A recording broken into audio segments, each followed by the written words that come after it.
हाँ कि वो जो डॉक्टर कोई ऊपर से थोड़ी गिरे हुए हैं, वो भी इंसान है ना। वो वाला सिस्टम जम्मू में क्यों नहीं, वो वाली मशीनें यहाँ पे क्यों नहीं। बीमारी किसी को भी लग सकती है, हार्ट की बीमारी है उसके लिए जाना पड़ता है दिल्ली, 10-20 लाख रुपए दो सर्जरी कराओ, जम्मू में क्यों नहीं है। और डीएमसी लुधियाना वहाँ पे ये सिस्टम है कि प्राइवेट है लेकिन गवर्नमेंट इन्वॉल्व है। अगर कोई गरीब इंसान जाता है उसको भी आप लोगों ने ये फैसिलिटी क्यों नहीं दी। अगर लीडर बोर्ड मांगने जाते हैं, पार्टियां स्पीच करती, बड़े बड़े नेता स्पीच करते हैं, यहाँ पे हमारे एमपी जीते हुए हैं जहाँ पे, क्या वो ये फैसिलिटी नहीं दे सकते क्या। एमपी साहब को नहीं पता है क्या कि जम्मू हॉस्पिटल अंदर क्या प्रॉब्लम है। अगर पिन करते हैं तो लोगों का ही ट्रीटमेंट लोग ही कराते हैं, लोगों को पता सेवा करनी है। तो शायद ये बड़े बड़े लीडरों को समझ आ जाती कि ये फैसिलिटी कहीं जम्मू में दे दें तो लोगों को एक राहत मिल जाएगी। हमारी जो उड़ान वेलफेयर ट्रस्ट है उसके साथ जुड़े हम, अलग अलग वैसे भी हमारी टीमें बनी हुई हैं, विजयपुर में भी है, सांबे में भी है और जम्मू में अलग अलग एरिया में है।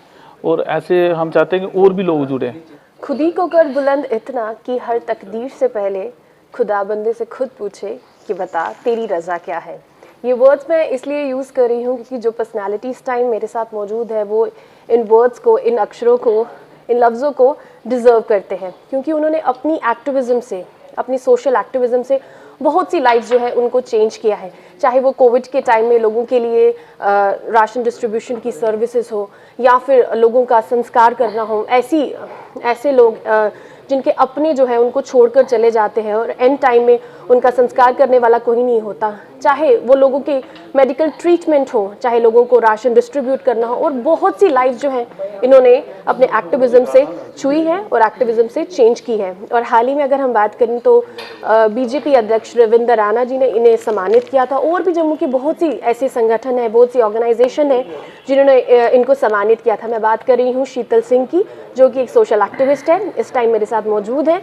तो आइए इनसे बातचीत करते हैं। शीतल जी, सबसे पहले बहुत बहुत स्वागत है आपका। थैंक यू जी। मैम शीतल जी, आपसे जानना चाहेंगे कि कब आपने जो ये सोशल एक्टिविटी का जो पाथ है आपने अपनाया था, क्योंकि हम देखते हैं कि लाइफ में हमने कुछ ना कुछ ऐसा देखा होता है, तो आपने क्या कुछ ऐसा देखा कि आपको लगा अगर लोग नहीं कर रहे तो मुझे जो एक स्टेप है बढ़ाना चाहिए सोशल एक्टिविज्म की तरह। देखिए मैम, पहले जब फर्स्ट वेव आई तब हमने जम्मू डिस्ट्रिक्ट, उधमपुर, सांबा, कठुए तक mask, sanitiser, gloves, PP kit हर जगह हमने पहुंचाई, क्योंकि जब फर्स्ट वेव थी तब मास्क और सैनिटाइज़र बड़ी मुश्किल से मिल रहे थे।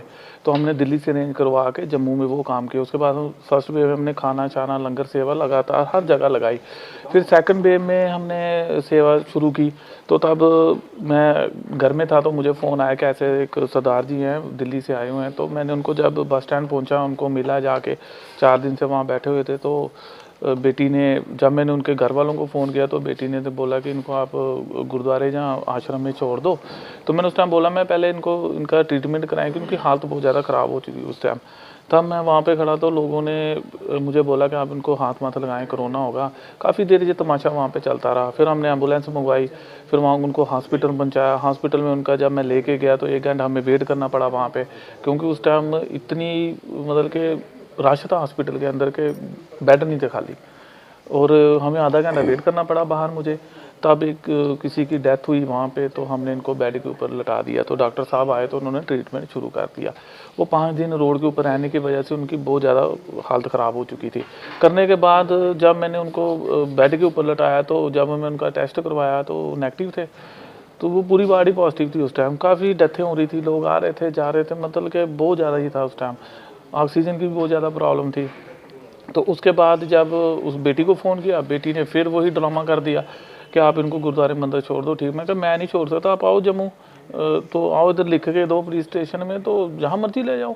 तो उसके बाद 3-4 दिन बाद उनकी डेथ होगी। डेथ होने के बाद बेटी को फ़ोन किया, वो कहती अभी मैं नहीं आ सकती, मेरा कोई लेना देना नहीं है। मतलब काफ़ी उसने मीडिया में भी बोला, तो फिर भी हम इंतज़ार करते रहे कि आएगी आएगी। फिर उसने जब डेड बॉडी के लिए बोला कि हमें, मैंने उसको बोला कि हम जहाँ से वहाँ भेज देते, आप आ जाओ इधर, कोई प्रॉब्लम नहीं है। तो उसने फिर इनकार कर दिया। करने के बाद फिर संस्कार भी किया। जब वो हुआ तो उसके बाद उसने अस्थियों का भी ड्रामा कर दिया। लड़की ने फेक एड्रेस दिए, 3 महीने अस्थियाँ आती रहीं जाती रहीं जम्मू से कोरियर के थ्रू।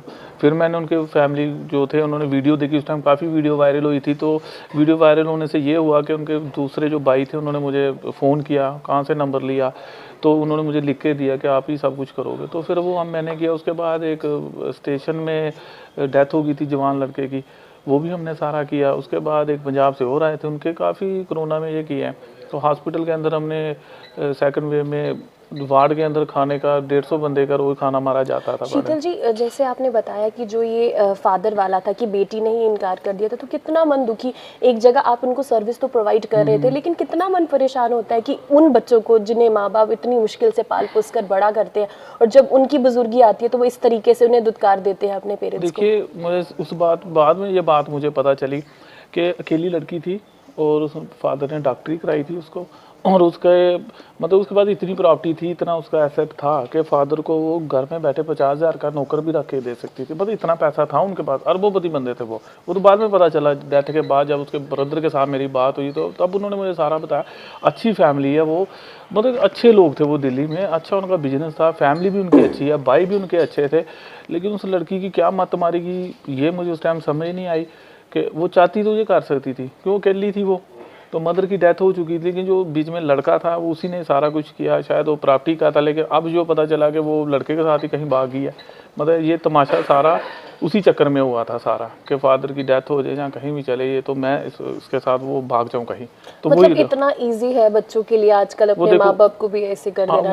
वही तो अब वो क्लियर हुआ ना बात, जब उसने अस्थियां का ये किया सारा। आपने जब ये सोशल वर्क स्टार्ट किया था तो आपने सोचा था कि इतनी दूर तक आएंगे, या फिर बस यही था कि कोविड का टाइम चल रहा है, इसी टाइम में बस राशन डिस्ट्रीब्यूट करना है, जो लोग हेल्पलेस हैं उनकी हेल्प करनी है और खत्म? आपने सोचा था कि ये आगे ये वाला जो कार्रवाई ये आगे भी चलेगा? नहीं, ये तो मैंने कभी सोचा नहीं कि जहाँ तक इतनी दूर तक हम पहुँचेंगे। और ये तो एक सेवा ना, ये तो अगर बंदा अपनी आत्मा से मन से सच्चे तरीके से करें तो भगवान भी साथ देता है।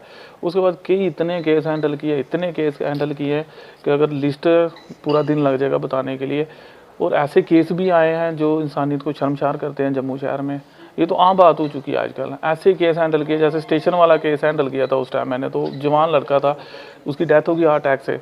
एक रात एक दिन उसकी माँ उसके साथ रही, किसी ने दरवाज़ा नहीं खोला, कोई पास वाला पास नहीं आया।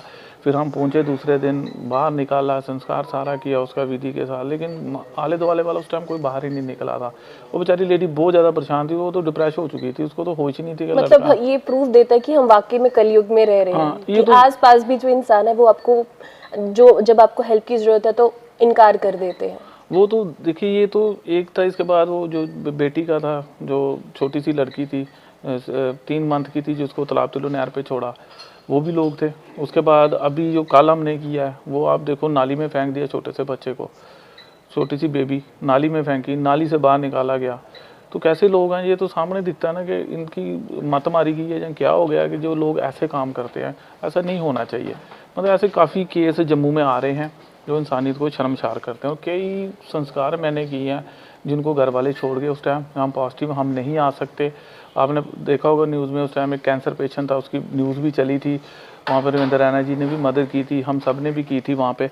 तो उसकी जब डेथ हुई ना, तो उसकी एक बहन साथ थी, तो कोई रिश्तेदार नहीं था, लेकिन उसको अग्नि मैंने दी थी, मेरे से उन्होंने कराई, जी आप ही दोगे। तो वो भी मैंने की, क्योंकि उस टाइम कोई आया नहीं था, मैं अकेला लेके गया था वहाँ पे डेड बॉडी, तो घर से भी कोई नहीं आया। लेकिन अफसोस होता है ऐसी चीज़ें जब देखने को मिली कि बहुत ही ज़्यादा, मैं बता नहीं सकता। ये तो आपको छोटे से मैंने अभी 2-3 बताए हैं, इससे भी बड़ी बड़ी ऐसी चीज़ें हो चुकी हैं कि जो इस टाइम मैं बोलूँगा भी तो बड़ी वो शर्म वाली बात होगी जो लोगों ने की है। एक सवाल मेरे जहन में ये आ रहा था कि आपने बहुत से ऐसे लोग भी हैं उनकी हेल्प की है जिनको मेडिकल ट्रीटमेंट की ज़रूरत होती है, और देखते ही देखते काफ़ी ज़्यादा जो लोग हैं वो हेल्प भी कर देते हैं उनके मेडिकल ट्रीटमेंट के लिए। But most of the cases में लोग यही प्रेफर करते हैं कि हम बाहर जाएं, हम बाहर जाके ट्रीटमेंट करवाएंगे, या फिर बोलेंगे कि हम लुधियाना चले जाएंगे या अमृतसर चले जाएंगे या चंडीगढ़ चले जाएंगे। तो आप, क्योंकि आप ग्राउंड रियलिटी को जानते हैं, आप लोगों के बीच में रहते हैं, आपने रियलिटी देखी है, तो आपको क्या लगता है कि लोग बाहर प्रेफर क्यों करते हैं? क्या हमारे हॉस्पिटल इतने इक्विप्ड नहीं है, यहाँ पे वैसी सर्विसेज प्रोवाइड नहीं होती है? देखिए मैम, मैं एक बात आपसे भी पूछना चाहता हूँ, कभी आपने सुना कि पंजाब से, चंडीगढ़ से जम्मू में कोई पेशेंट आ रहा है इलाज कराने के लिए? बिल्कुल। कभी सुना हमने? मैंने तो कभी सुना नहीं होगा। जम्मू से लोग वहाँ पे क्यों जा रहे हैं? क्योंकि यहाँ पे हमें कमियाँ हैं। जो पहले जो लोग रह के गए हैं सत्ता में, जो बड़े बड़े लीडर, बड़े बड़े चीफ मिनिस्टर जम्मू के जो हुए हैं, उन्हें कभी इस चीज़ पे फोकस नहीं किया मेडिकल लाइन में। आज वही कमियाँ लोगों को आ रही हैं। और मेडिकल लाइन जो है वो इतनी कास्टली आज की डेट में हो चुकी है कि गरीब इंसान अपना इलाज कराने के लिए किससे वो पैसे मांगेगा। सबसे बड़ी बात यह है कि देखिए, जैसे लीवर का है, जम्मू में क्यों नहीं है लीवर का सिस्टम? लीवर के लिए हमें पंजाब जाना पड़ता है, लीवर के हमें चंडीगढ़ जाना पड़ता है पीजीआई में। पीजीआई एक सरकारी हॉस्पिटल है, ऐसे जैसे 5 स्टार है। बख्शीनगर आप देख लो, बंदा एक दिन भी नहीं रह सकता उधर। पीजीआई में आप नीचे बैठ जाओ ना, नीचे बैठ जाओ, बिस्तरे की जरूरत नहीं है, चादर बिछाने की, इतनी सफाई है वहाँ पे। तो बख्शीनगर में चले जाओ, क्या बताऊँ अब आपको, एक दिन में जो बंदा बीमार होगा साथ चंगा भला होगा वो भी बीमार हो जाएगा उसके साथ। मतलब यहाँ का सिस्टम ये है, अंदर की बात है जो वहाँ पे एमरजेंसी देखो कितनी स्मेल है वहाँ पे, सफाई तक नहीं है। बाथरूम देखे आपने बख्शीनगर के, कितनी स्मेल है वहाँ पे, बंदा क्या ठीक होगा। पीजीआई आप जाइए, अमृतसर जाइए, लुधियाना जाइए, चंडीगढ़ जाइए, छोटे छोटे हॉस्पिटल है 10-10 मरले में, कितनी अच्छी फैसिलिटी दे रहे हैं, कितने 5 स्टार होटल की तरह उन्होंने पूरा सिस्टम रखा हुआ है। लीवर का है, किडनी का है, माइंड का है, आइज़ का है। अमनदीप हॉस्पिटल है, किसी की बाजू काट जाए, अभी कल किसी बेचारे का एक्सीडेंट हुआ, बाजू काट गई उस बेचारे की, तो अब वो अमृतसर गया अपना इलाज करवाने के लिए, जम्मू में नहीं ना है।